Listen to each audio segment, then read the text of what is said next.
everyone. This is Kim O'Neill from the Every Day's a New Day podcast and live show, and you're listening to the Going North podcast with the hilarious Dom Brightman. Be sure to subscribe to his show so you don't miss any episodes, and remember, every day is always a new day.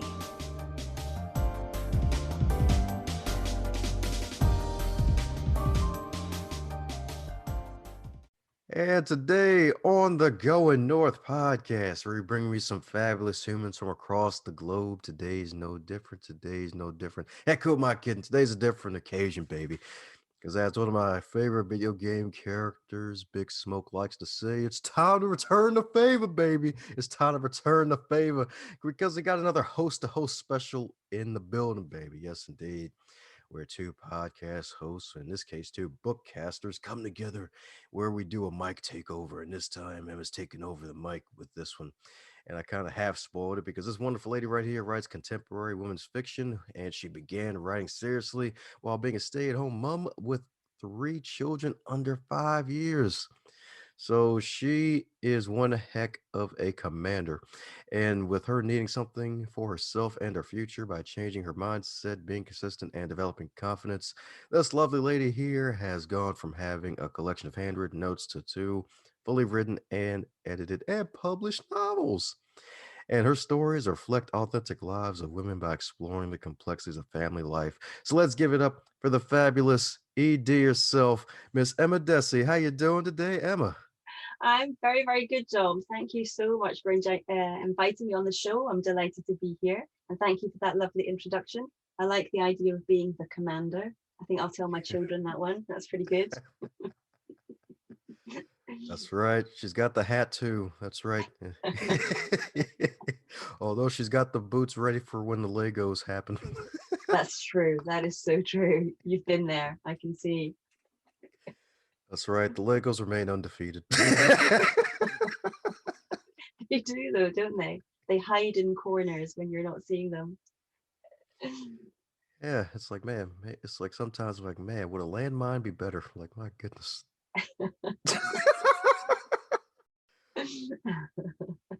Oh, man. But yes, indeed. Yes, indeed. So, as you know, with all introductions not allowed to be 45 days long, so mind filling in any cavities I missed about the wonderful Emma herself. You got it all pretty much there. Yeah, like so many fiction writers in particular who have an aspiration to write a book from an early age, and then life gets in the way and we never do it. We start things, we never finish them. We go to the odd sort of weekend workshop or the odd evening class and get all excited about the book that we're going to write, that this is going to be the one that we publish and is going to hit the big leagues.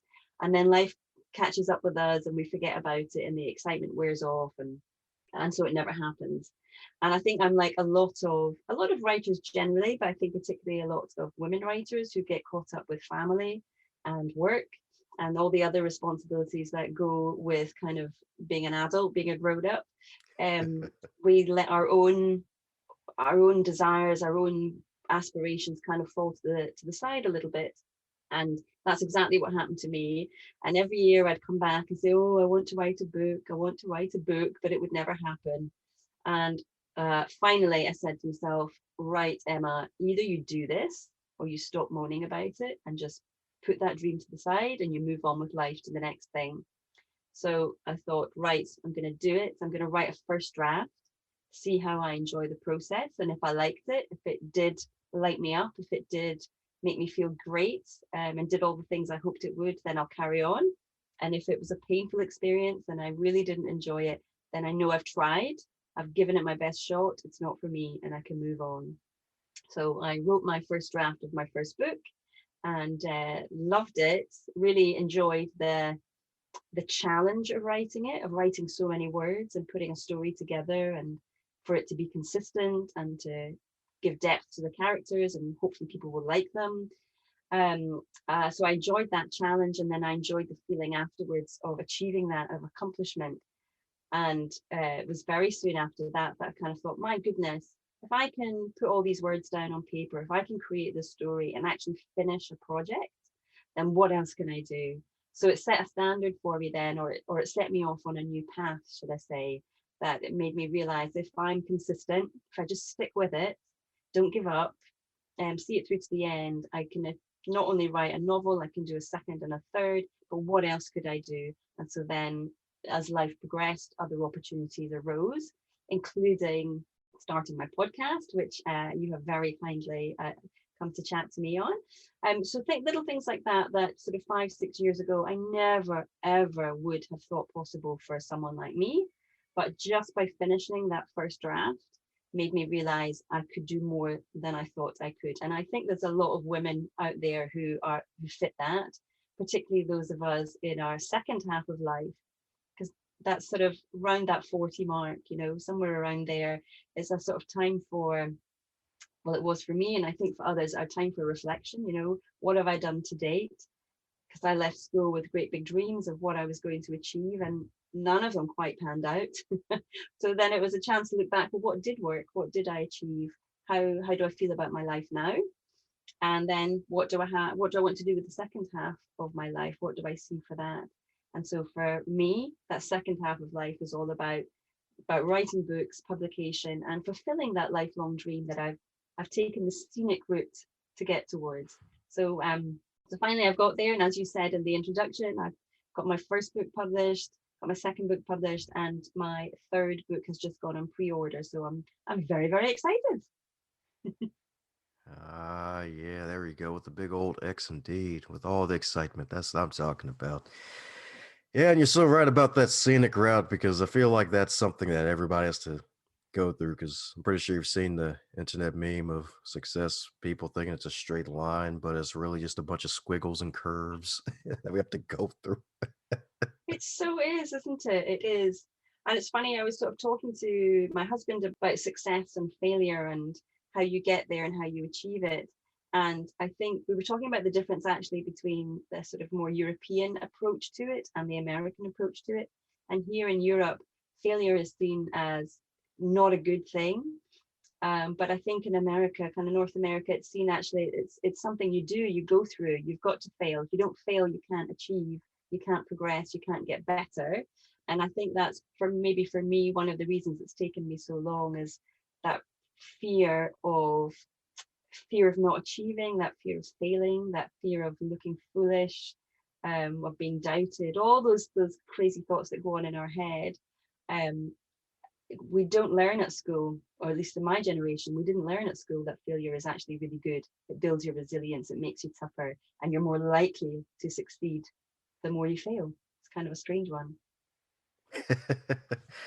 Yeah, it's so true. Because like even growing up, I never got that message either. Because it's like you got to get straight A's, you got to pass, you always got to get through these tests and whatnot. And it's like, okay, yeah, we got to get through tests, but they don't really reflect life. I'm not sure how a parallelogram will equate to doing taxes, but like, Yeah, and that tax education would have been much more beneficial. Yes, yeah, exactly. I Like that's the agree. real math. And in fact, I was listening to one of your earlier episodes, and you mentioned that you are a member of the John Maxwell sort of training course, that you've trained with him. And so he was one of his book, Failing Forward, is one that I really recommend to a lot of people now. But that was quite pivotal for me as well, to learn that it's okay to fail, that it's good to fail, in fact. And the quicker and the harder you fail, the quicker and the harder you'll succeed. So it's great training you've done. Well, thank you. And the listeners know why I brought it back on, because I'm an Emma fan. That's right, because she read that wonderful book. One of my favorites too from him too. It's one of his best. Probably, I, I probably might actually put that in his top, maybe top five, maybe. Maybe Mhm. I might probably would, because and that's a hard one too. He's got a lot of them. But my goodness. But and speaking of books, more importantly, yours, my goodness. So two published, one in pre-order status at the time of this recording, and I believe there's going to be a fourth one next year, right? There should be, yes, all going well. I've just about finished the first draft of the fourth, which will be a thriller. So that's my first foray into thriller books. So I'm still kind of what should I say, on the sidelines about it. I want to see how it progresses and see if I can turn it into something worth publishing. But yeah, it's nice to change genre, because up till now, and I write women's fiction, as you mentioned, and I do look at the kind of more gritty side of life, and the dark times that women go through. You know, there's so many great areas in family life and in our different stages of life that I really like to explore those. I always like to have an optimistic ending, but certainly my stories do tend to focus on the slightly darker side of life. Don't know what it says about me. Probably just says you're creative because not all endings are happy. If we're just No, being that is honest. true.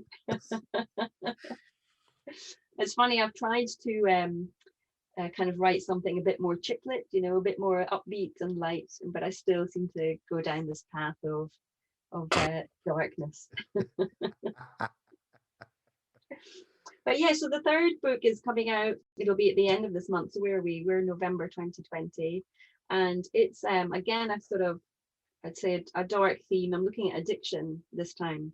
My first book looked at the themes around postnatal depression, postpartum depression, which I went through after the birth of my second child, and had it for about 3 years.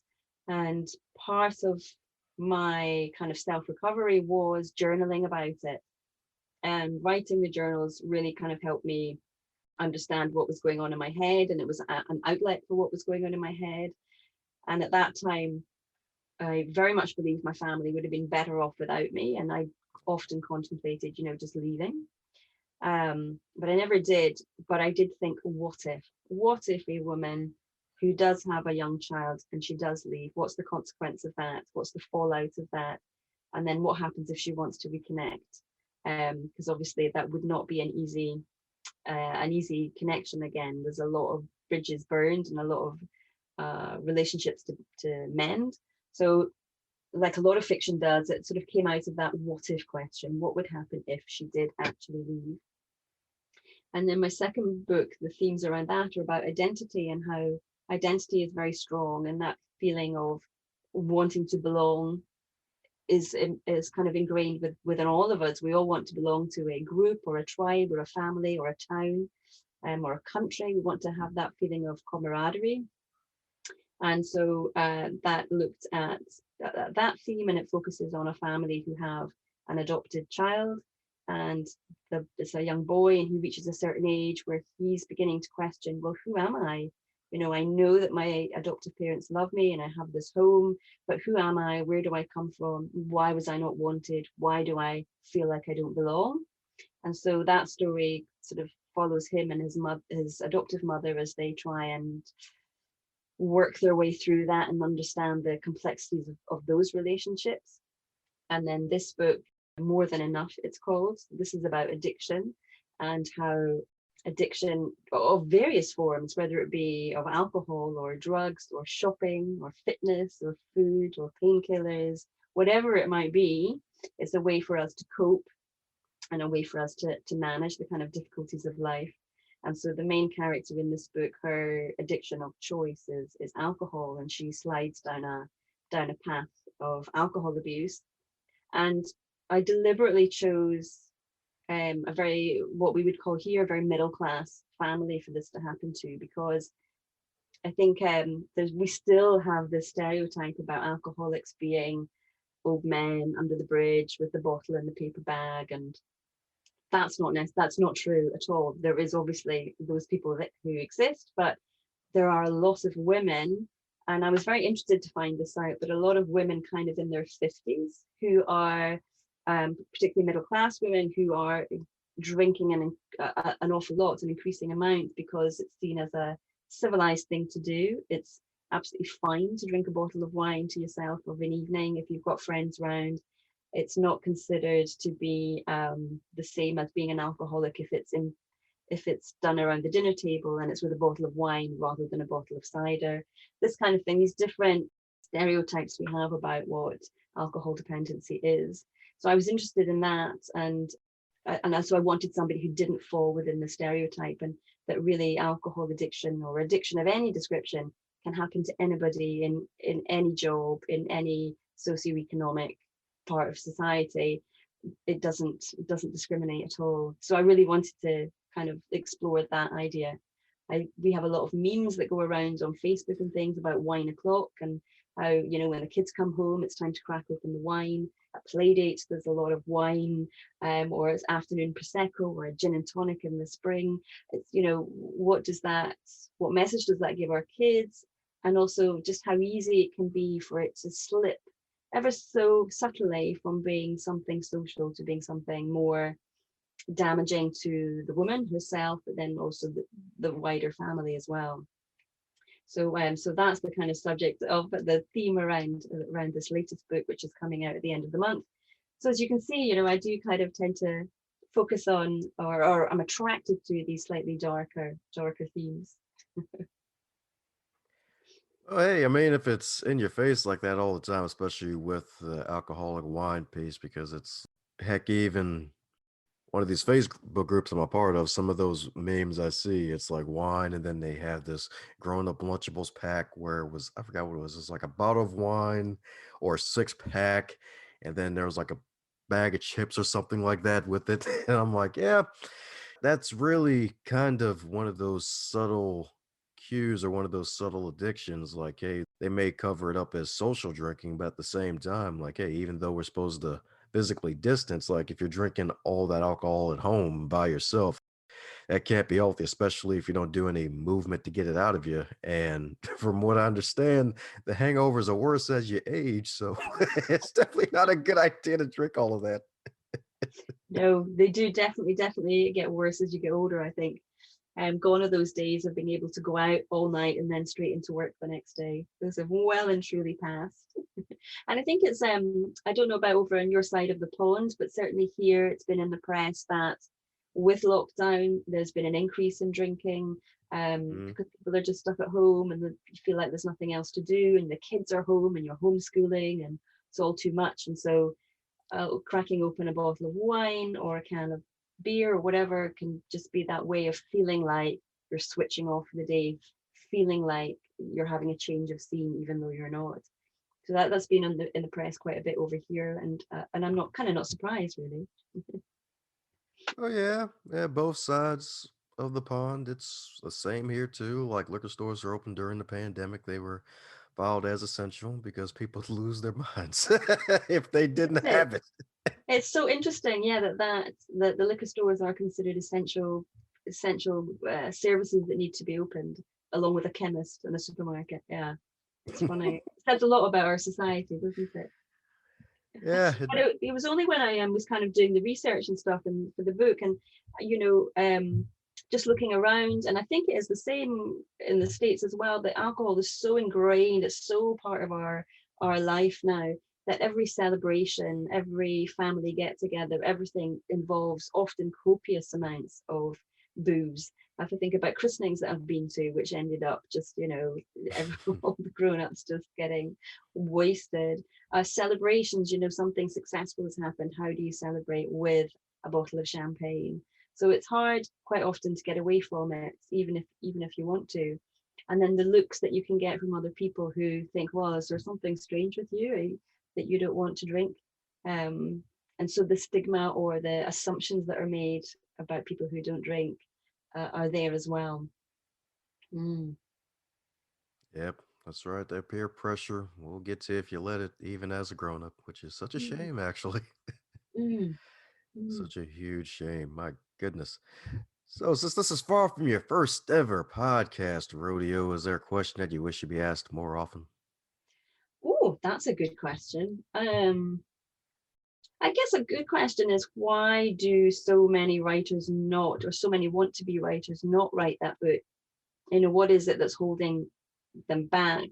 And when I've surveyed my audience, who are predominantly beginner writers, they've either are writing their first draft or have perhaps are now going through the editing phase. I think I've got one student who's now sent her book out to a professional editor, so it's very exciting to see how that's going to progress for her. But when I've kind of asked my audience why they haven't written their book, what is it that stops them? The two things that keep coming back to me are a lack of confidence and the lack of time. And certainly, I think those are two things that are hold any artist back, any creative back. The time thing, I can totally understand. Since the advent of email, we are just busier than ever, and everything's got to be done now. So it can be very, very hard to put all the things aside, and create the space for what we love. But I believe that you can do it. If it's something that you want, if it's something that gives you joy and you want to pursue it, then it's up to you to take the responsibility to create that space in your day or in your week to do something that, yes, is challenging, but is also very rewarding as well. And so I always recommend that my students look at the 7 days coming up ahead, because often no 2 weeks are the same. Look at the 7 days coming up. Where can you put your writing space in, and schedule it into your diary?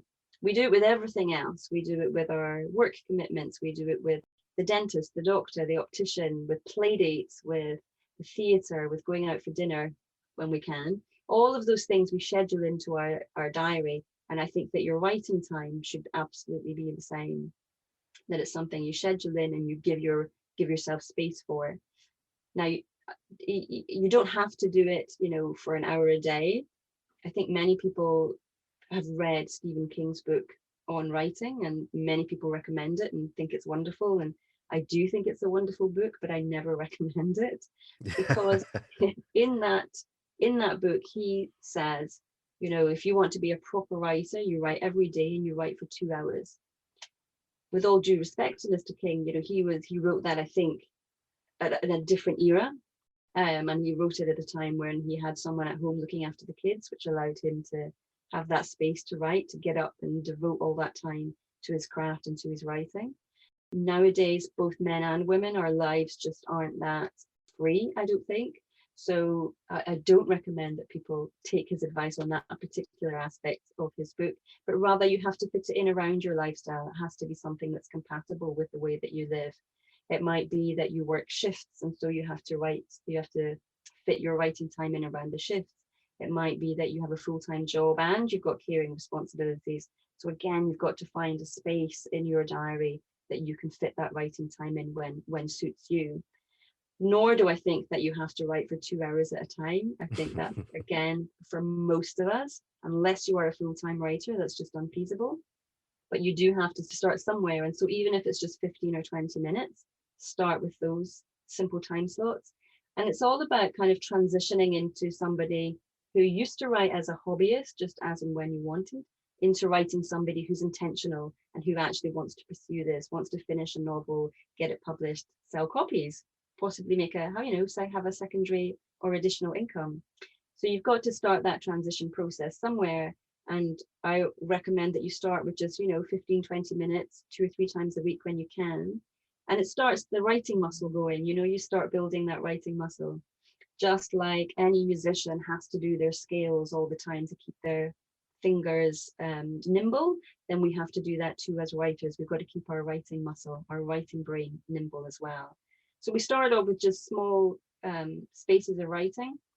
And then as we get into it and as we're enjoying it more and we're feeling the benefits of it and we're enjoying our storytelling more and we feel good and we feel like we've achieved something after every writing session, then you will be amazed at how much time will open up for you.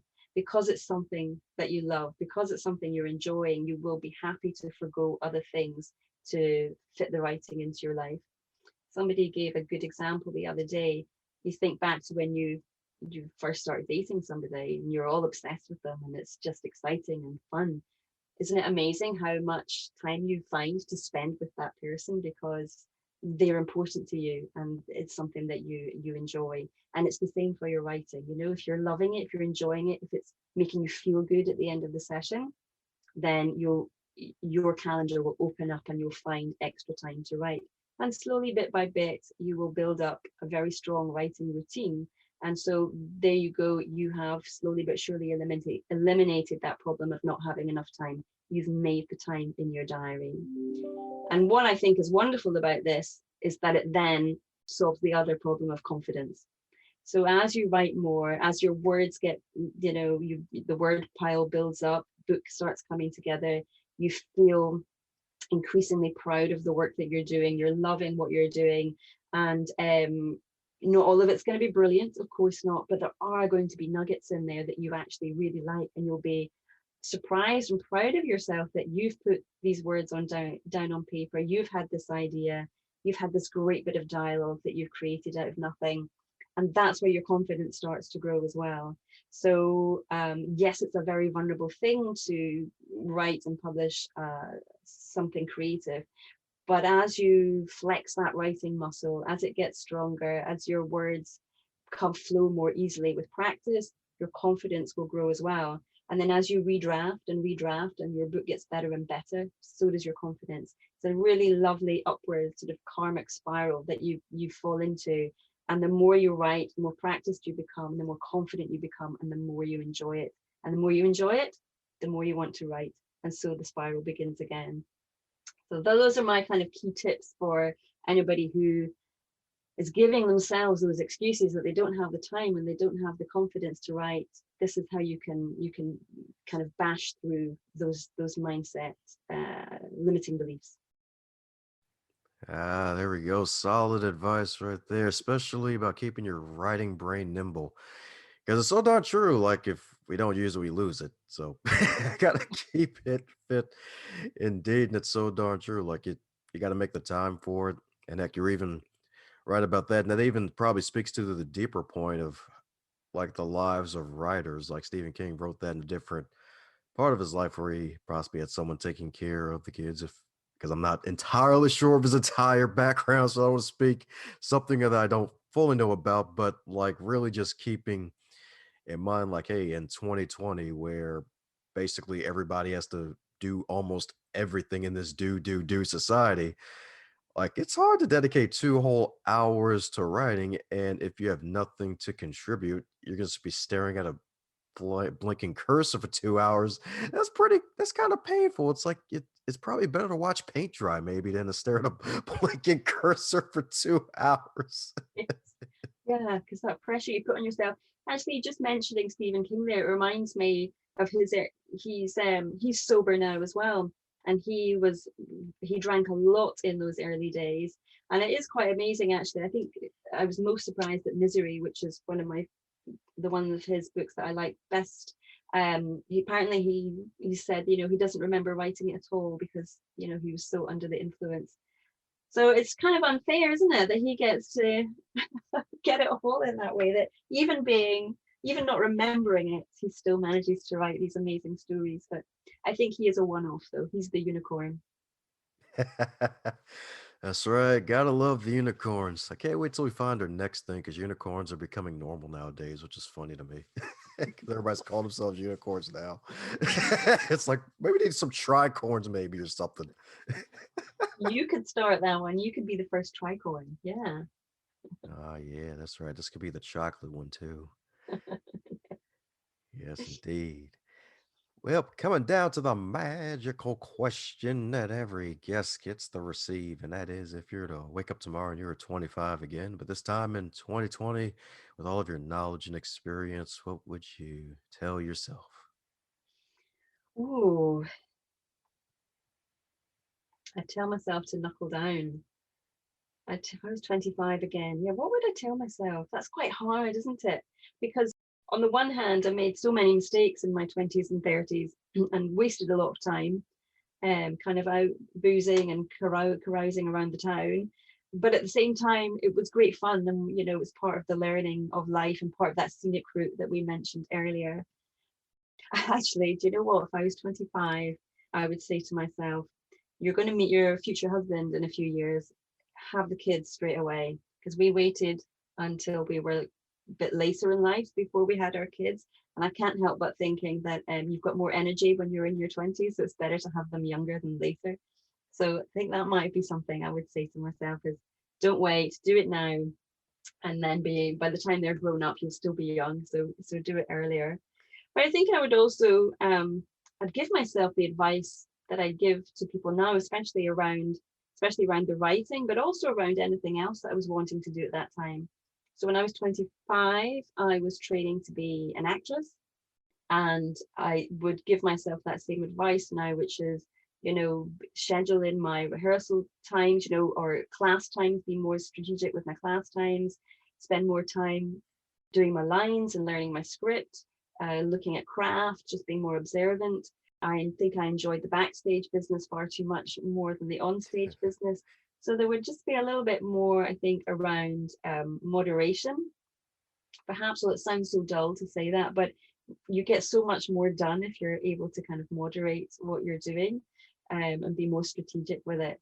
And because once you do that, or at least I feel in my life, I felt once I got more strategic with life and more organized with life, I've achieved so much more. And if I'd started it 20 years earlier, where might I be now, you know? Yeah, that's right. Probably had the full queen crown, right? Yes, That's it, indeed. yeah. There you go. Idea for book 5. Mommy finally gets her crown. You might just be giving me an idea. Maybe that's my first chick flick. There you go. That's right. Just make sure there's no Crown Royal liquor involved either, right? Let me stop.